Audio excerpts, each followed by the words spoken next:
figure this out.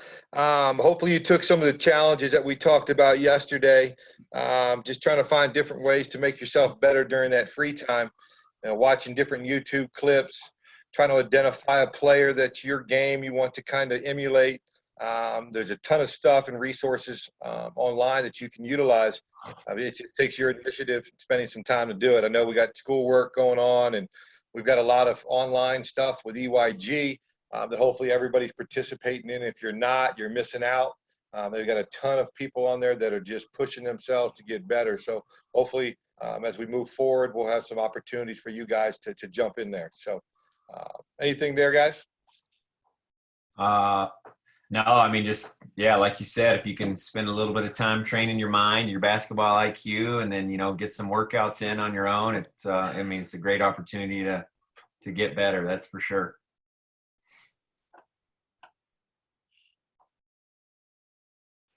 Right. Yeah, I think you want to go ahead and play it, see what it looks like on this end? Yeah, we got 19 in here today, Mike.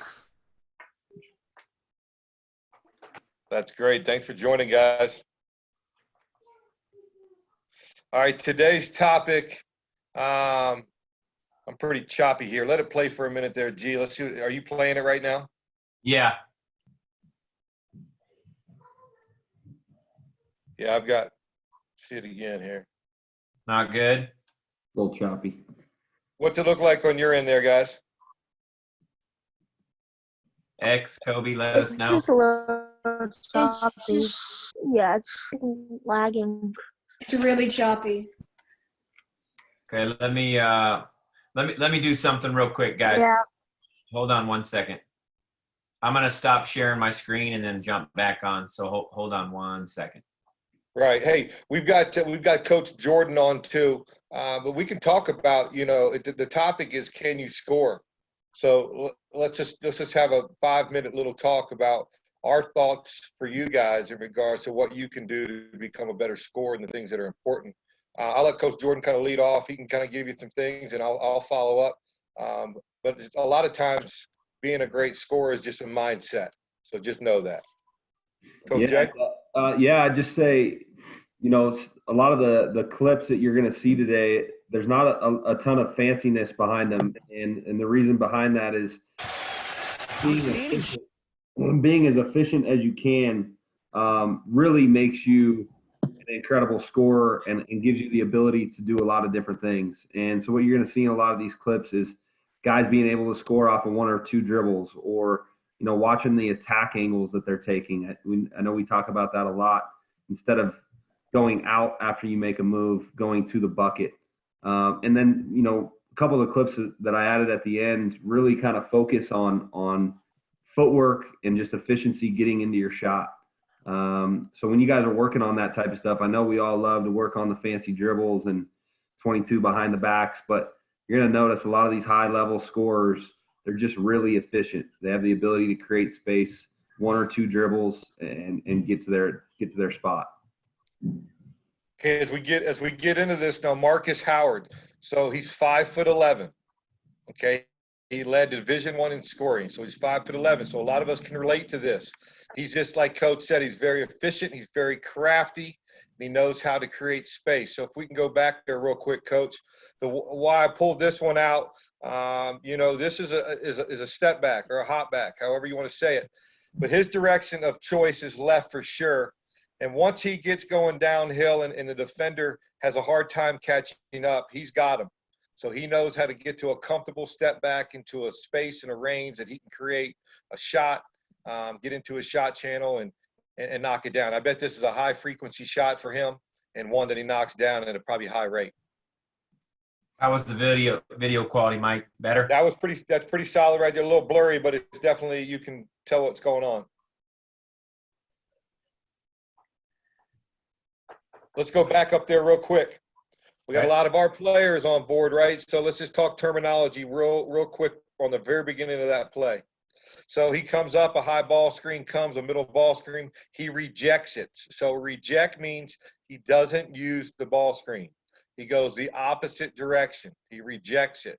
And now he creates a 2-on-2 situation with him going downhill. So that's a bit of terminology for you guys to remember. Coach is drawing it there. That's the ball screener, and he goes opposite direction than what you normally would think the ball screen would do, or the handler would do. All right, here we go again. Once again, he's going left. Okay, reason I picked this, he's 5'11". These guys inside are all 6'9" and above. I want you to see how he gets in. He's not going what I would say mock speed. He's almost in a probe downhill dribble, seeing what's taking place. Notice his footwork in the end, and then the release point is one that catches shot blockers and bigger people off timing. And that's the skill set right there. So a guy like his size to play at this level, he has to be very, very crafty. He's a scorer, right? So he has a variety of different things he can do. He's like a Swiss Army knife. He can cut you from a lot of different ways, and he's really good at it. Gets in there, boom, little floater off two. That's a necessity for a guard or anybody in today's game to be effective. You got to play in that mid-range level, and you got to catch guys off guard. Who we got here? Sack. Forget who I got on here. Oh, so this guy. So this is the kid from Weber. So he's pretty good. He's a lefty. So I wanted to show a lefty in case we have any on board. But watch what he does. His choice of direction is left also. But I just want you to watch how he goes and changes speeds and is able to get downhill. Boom. Right at that point, he could get himself to a spot that he could get a comfortable shot off the glass. But you see, as Coach Jordan said, they're not out there throwing 4- and 5-piece combos, right? They're very, very, very efficient with their dribble. Watch, he gets it, he catches, he uses a screen, and then he snake dribbles and gets by his guy. So he's downhill, not wasting any motion.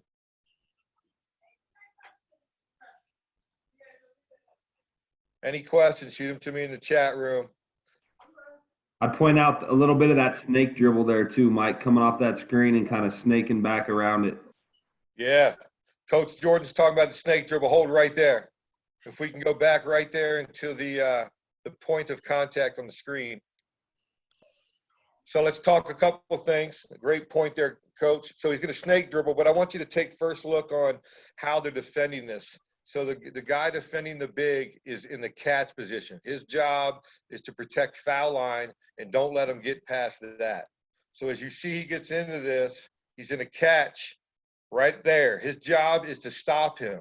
And by taking that and snaking to the left, it now puts a lot of pressure on that big to change direction and to stay in front of a quicker guard, which is a really, really big challenge, especially with guards at this level that are 6 foot, 6'3", that are crafty at the rim.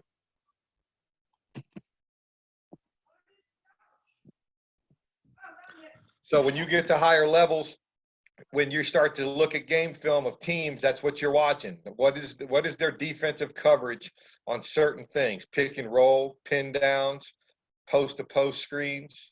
How are they defending zone out of bounds plays? All of those things you're looking for. So they know how to attack it prior to getting into the game.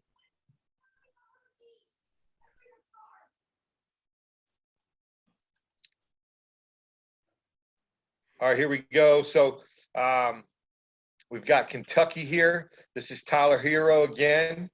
He's very efficient. This is what I want you to know about Hero. We talked about this the other day. I thought it maybe when Coach Steve touched on it. But every time he catches it, he never catches in stands typically. When he catches it, he's usually making some type of dribble move right there to get his guy off balance. So this is a scoring technique from a guy that can score. So on the catch, he's recognized, and there's nobody baseline. It's a baiting technique. I'm gonna bait him to think I'm going baseline, but I'm trying to get back into this hot back. So that's what he's doing. But that's next level cerebral side of, I know the play prior to the ball hitting my hand. I know I'm gonna set this guy up with a downhill jab attack to get his weight off balance, and then I'm gonna get back into my comfortable step back. And if he reacts off of that, I'm sure he's got a counter move to that also. But that's enough space for a shooter like that to be 75% from the field. Anything to touch on that, Jay or Galen? No, I got you.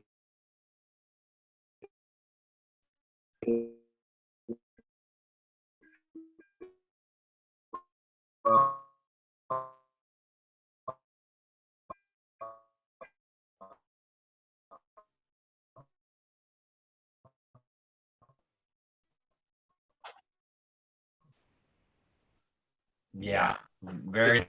So I can get back. Now, younger players, it's a skill set piece, right? So if you can't do it, maybe catch and see is the best option for you at that point. But as you Hey, progress and become a better player, that's where you get to. Hey, G, go back one more thing. There was something I want to touch on because we talk about this a lot in some of our workouts, and I don't think kids quite get it when we touch on it. Watch as and it might be hard to see once it gets blurry, but once he catches that ball, watch how his shoulders go down, and that's how he creates that off balance piece for the defender, right? And we talk about this a lot. If you want your defender to think you're going to the rim, look at his left shoulder. It's down. He's not standing up. So he gets that left shoulder down. He's going to take one more dribble, and when he pops back, he's ready to get into his jumper. Great point. Shoulders game. We talked about that yesterday, Coach, with the in the post. The guy with the lowest shoulders is usually the guy that wins the battle. So when you guys are practicing your moves or working on your skills, work on those shoulders and changing those levels.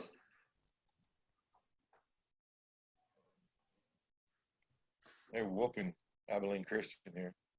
All right, so same thing again.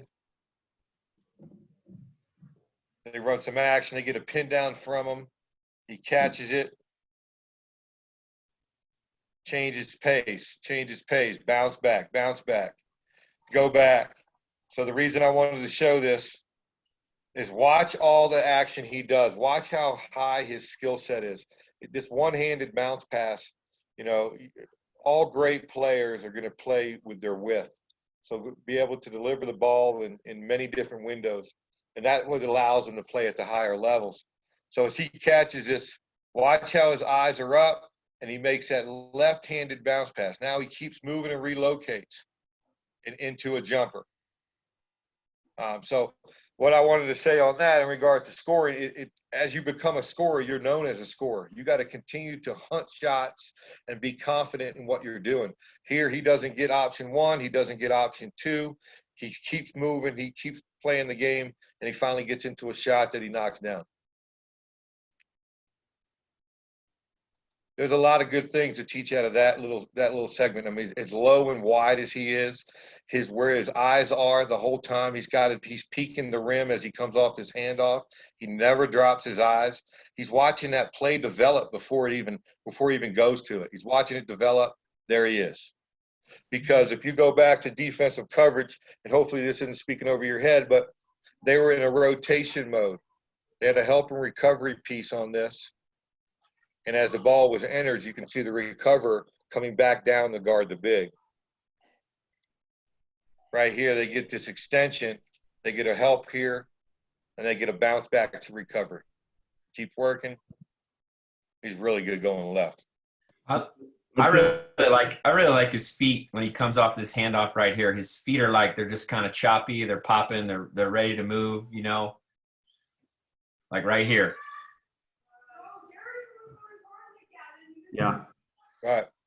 I'd say one other thing, Coach, is we, especially for the Rough Rider players that are on here, we work the pullback dribble a lot, and I think sometimes it becomes boring to some of you, and you don't necessarily always see how it correlates to the games. But this is just a perfect example. He takes 2 pullback dribbles, and look at how much space he creates and how under control he is because of that. It's a quick shift of the hips, his head straight forward. And he's able to see that defensive progression that you just talked about. Great point. All right, here we are again. Getting a lot of heat. Okay, efficiency of this shot. So let's go back. I want you to notice prior to the catch how shot ready he is. before he even catches this, he already can feel the defender is coming in a kind of a speed situation where it's going to be difficult for him to slow down. He's so compact, right? He's so efficient with just his upper body movement and just a nice, comfortable sidestep to be able to create that rhythm jumper. Sometimes it's difficult on a flyby just to keep your feet in the same spot and knock it down. That's why he uses this little sidestep dribble to create that rhythm. And that's an important teaching tool, especially if you have enough space to do it. But look at his hands. So on the ball is swung from slot to slot. He's got 10 fingers to the ceiling. He's showing his teammate where he wants it. And the pass is what leads to this great shot, because if this guy doesn't make this pass and he's, a millisecond later, right, this guy probably recovers and they don't get the same look. So they feel that pass. He's probably communicating with them in multiple ways, not only with his hands, but probably with his voice. So there's a lot that goes into making a play like this happen. And that's just these guys being very well connected. Let's play it through. Hands are up, efficient, sidestep, holds his follow through until the ball goes through the net. All right, Pepperdine. So this is the 2-guard for Pepperdine. Pretty good player, scores at a high rate. This guy is very efficient with his dribble. He's not the quickest guy, but he's a direct line drive guy. So if he gets it, he's looking to challenge the bucket. And that's something that we kind of shy away from sometimes, typically because our skill set maybe is not as good or we're not physically there. But once again, this is a 6-foot guard, somebody you can relate to, playing at a very high level. So let's just watch how he kind of plays the game.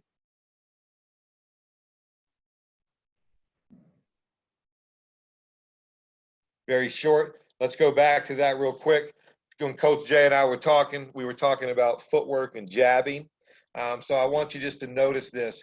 This is all set up by a quick little swing and a jab to sell the defender just the slightest of bits, like he's going baseline. And that's what gets hits. Watch the defender. The defender stabs with a left foot, which automatically puts you in cement.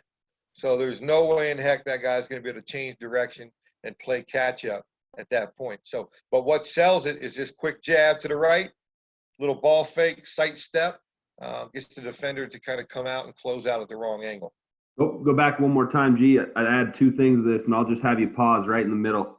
How many catches the ball up top? Pause right there. So going back, watch 14 and the way he closes out. We talk about 2 things. When I talk about jab steps, I want you to watch the way the defense is coming back towards him and how he jabs to that left side, because that's the way the defender's momentum is already coming.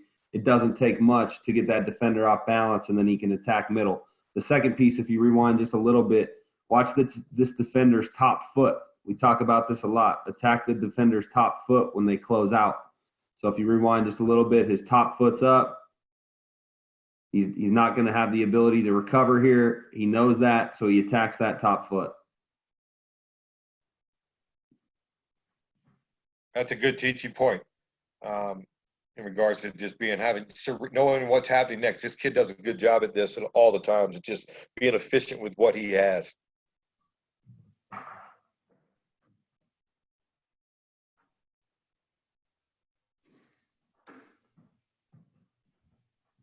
Boom, gets to the rim.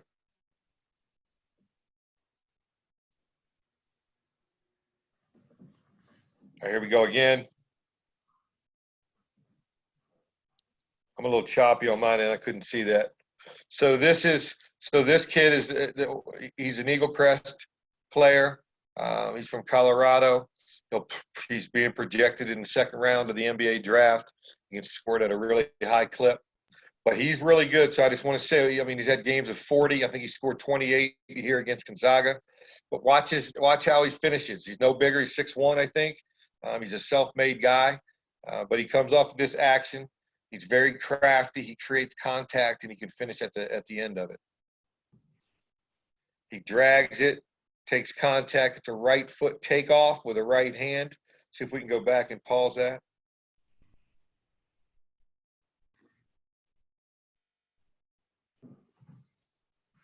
Can you hold it right when he comes off? Hold right here. So right before he tacks, I think I'm a little bit behind you. Right before he tacks, he takes that one hesitation dribble, and that puts his defender in the defender that's in catch. They're in catch again.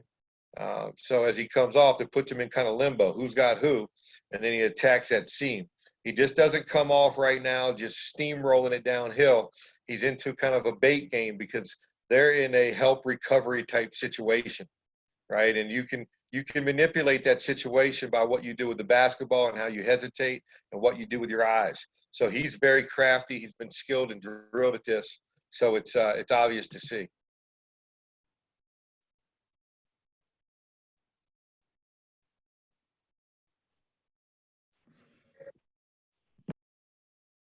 Is that me, G?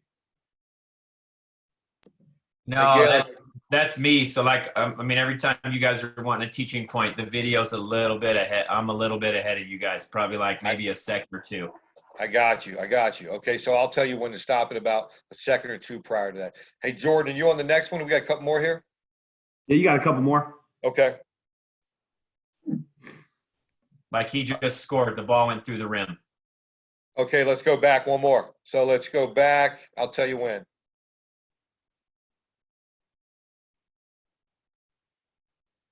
Keep going. All right, there. So he's basically a half court. It's a start. He just crossed half court. Okay, so notice this again. This is an opposite foot finish.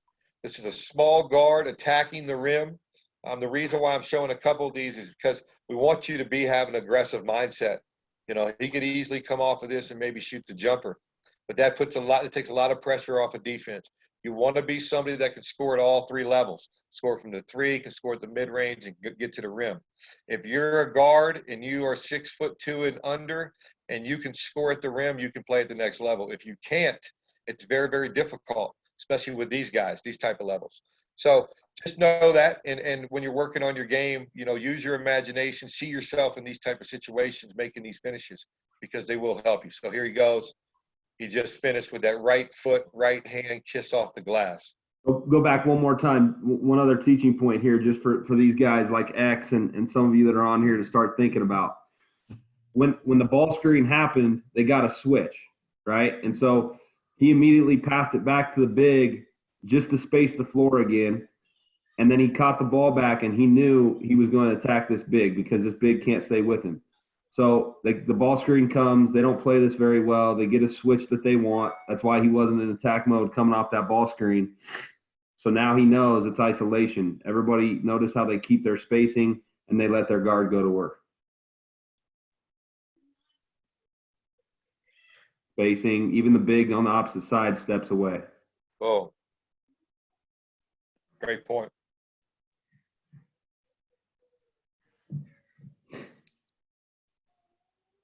Here he is again. Okay, so just a variety of moves. We call this a step through, right? So this is not easy. You don't see a lot of people do this because it's a tough footwork deal. So he does a great job at keeping the ball in protection, getting the seam that he wants, and then being able to pivot himself through and finish at the rim. If you do that in a live game situation, that is very difficult to do and keep your balance and be effective with it. So another high-end move. He's probing. He sees what's taking place. Most people are playing that ball to the corner in 15 where he's still seeking that rim. I mean, he's got a scorer's mentality. He's like, if I can get to the rim, I'm going to get to the rim. His last resort is the kick.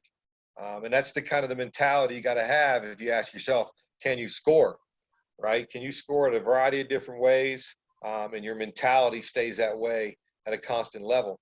And having just enough understanding that you can't do it all the time, but you got to know when you can do it.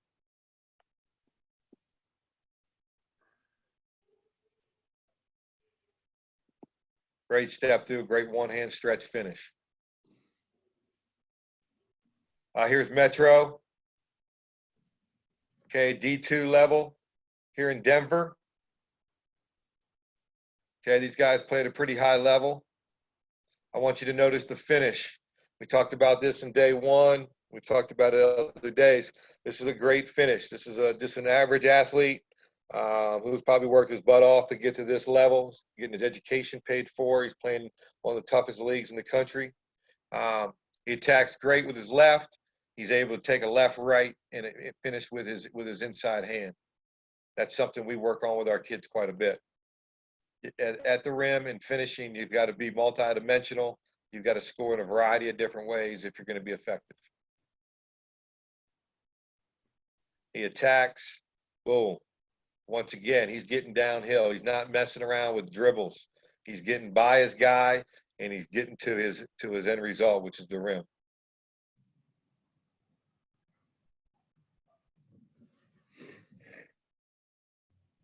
All right, here they are again.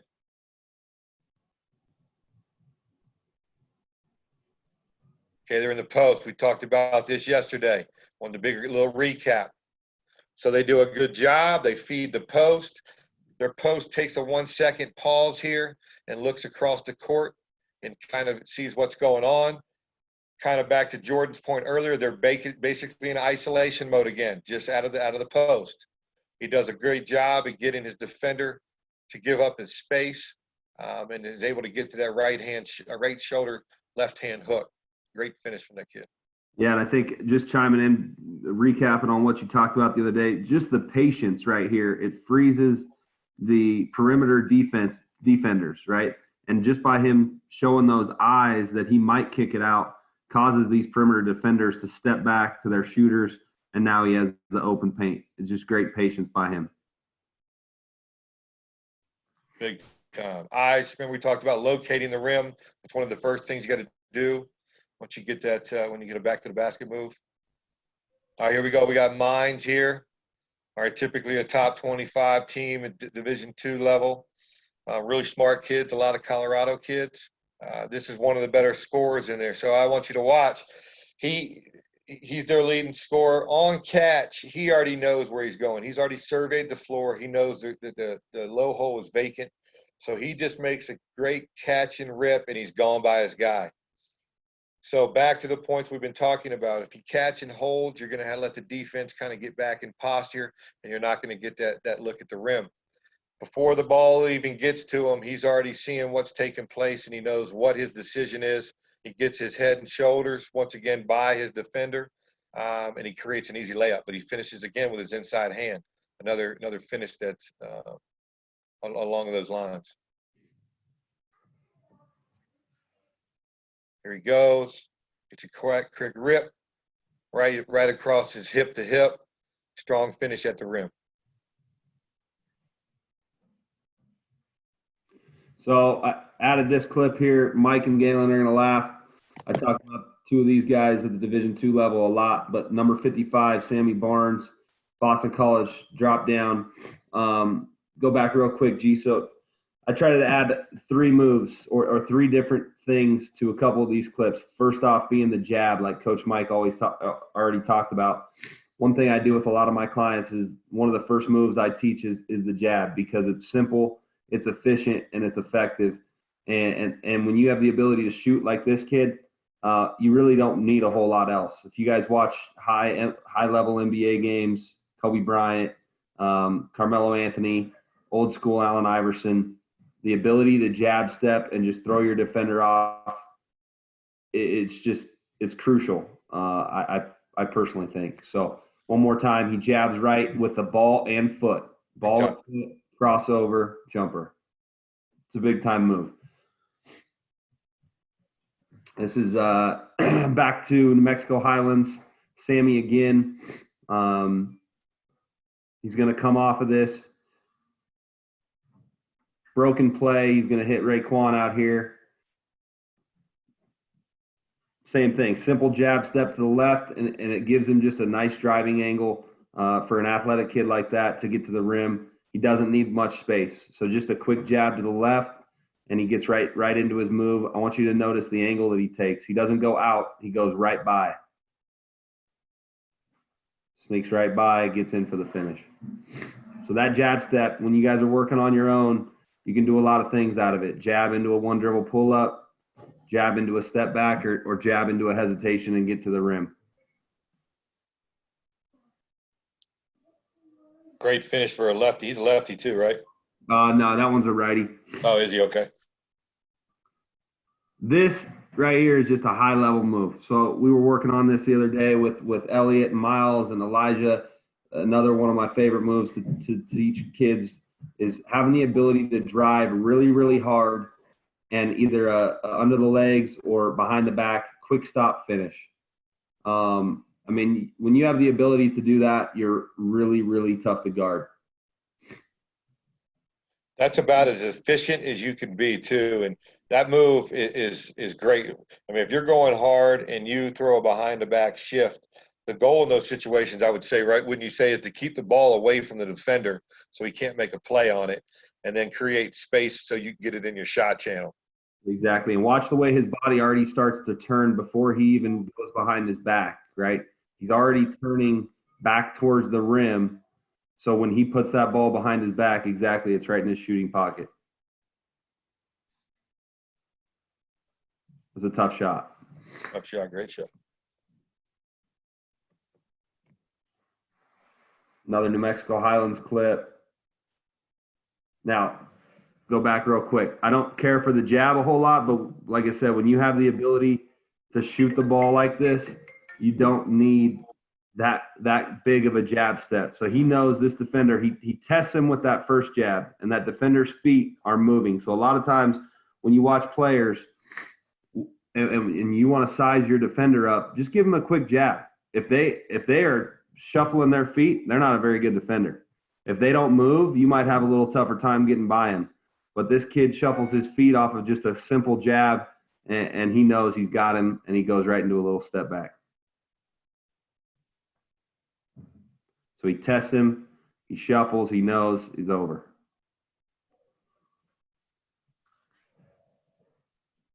Cole Anthony here, probably one of my favorite players in the country. Super efficient, high level, highly skilled. Let's watch how this play plays out, and then we'll talk about it. Same thing, going back to the jab. Jab, this kid doesn't move, and his hands down. A shooter like Cole Anthony, he jabs it right to his pocket and just lets it go. So notice he's not standing up on this jab. He's low, and he knows he's got him. Hey, go back to that. So let's talk on a little bit what we talked about guarding your yard yesterday. Like, this defender's in poor posture. He's got his hands down. He's got, kind of some uncertainty in which way he's trying to push him, if he's trying to push him in any direction at all. And then he doesn't do the final step and contest the shot at all, right? So those are the intangibles that you look at for a defender. I mean, where his hands positions are, right, and how he's reacting to the movement of the ball, and then does he complete the play with just a contest? If he can do that, then he's a pretty efficient defender. And Cole Anthony, he knows what an inefficient defender is, and he takes full advantage of it right here.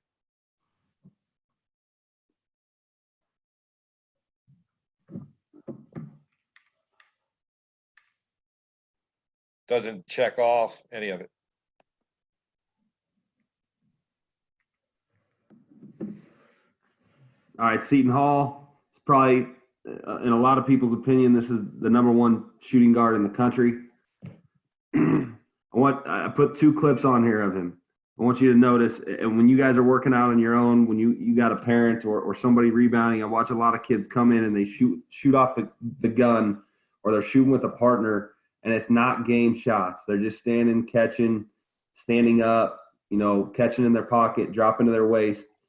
Come in the gym, work off some curls, work off some screens, and watch how efficient he is when he catches this ball and how quick his release is. He's got a big defender on him. He knows it, but he's dead off of this screen, and he just catches right into his jumper. Boom, quick shot. Hey, take a look back to Coach Jordan, what he talked about earlier. It's a shoulders game, right? So this kid's coming off. He's shoulder to hip pretty much. He's really tight to the screener, which doesn't allow the defender to squeeze through and throw him off of his path. The defender still does a pretty good job, but look how efficient this kid is from catching it, getting his feet set, and drilling this thing. I mean, that, like you said, that's a longer defender. That's not easy to do. Exactly. Look how low he is. Notice one thing too, it kind of gets unnoticed a lot of times. You know, if the passer puts the ball 3 inches or a foot above where it needs to be delivered, that shot probably never happens. So the passer needs to be rewarded for that too. He did a great job at putting him into his pocket where he needed to get into his channel. Yeah, exactly. Miles Powell, one more time. I think this is the last, maybe the last clip that we have here, Mike, on this Okay. next. So Miles Powell, one more time right here on this last clip. Same thing. It's going to be a quick release, very, very tough shot. But he comes off this ready to catch and shoot. Catch quick. I mean, that's a tough jumper, but he is always ready. When he catches the ball, and back to Coach Mike's point, you want to know if you can score. Can you score at any moment? Are you ready at all times to catch that ball and fire it? Low, same thing. Oh.